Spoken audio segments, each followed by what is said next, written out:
ഇന്ത്യയുടെ തീരപ്രദേശത്തിന്റെ പുതിയ നീളം. നമ്മൾ പഠിച്ചു വെച്ചിട്ടുള്ളത് തീരപ്രദേശം 7516.6 കിലോമീറ്റർ എന്നാണ്. ഇത് 1970 മാനുവലായി അളന്ന് എടുത്തതിന്റെ കണക്കാണ്. എന്നാൽ ഈ അടുത്ത കാലത്തായി GIS സാങ്കേതിക വിദ്യയുടെ അടിസ്ഥാനത്തിൽ ഇന്ത്യയുടെ തീരപ്രദേശം അളക്കുകയുണ്ടായി.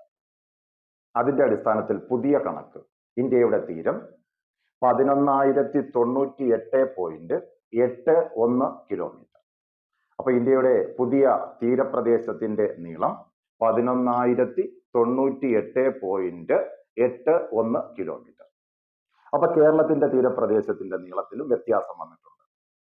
കേരളത്തിന്റെ തീരപ്രദേശം പുതിയ നീളം 600.15 കിലോമീറ്റർ. ഒന്നുകൂടെ 600.15 കിലോമീറ്റർ.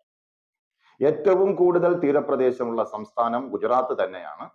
2340 കിലോമീറ്റർ ആണ് ഗുജറാത്തിന്റെ തീരദേശത്തിന്റെ നീളം. രണ്ടാം സ്ഥാനത്ത് തമിഴ്നാടാണ്, 1068 കിലോമീറ്റർ. മൂന്നാം സ്ഥാനത്ത് ആന്ധ്രാപ്രദേശാണ്, 1053 കിലോമീറ്റർ. ഡീറ്റെയിൽഡ് പ്രീ ക്ലാസുകൾ നമ്മുടെ ചാനലിൽ ലഭ്യമാണ്. Thank you.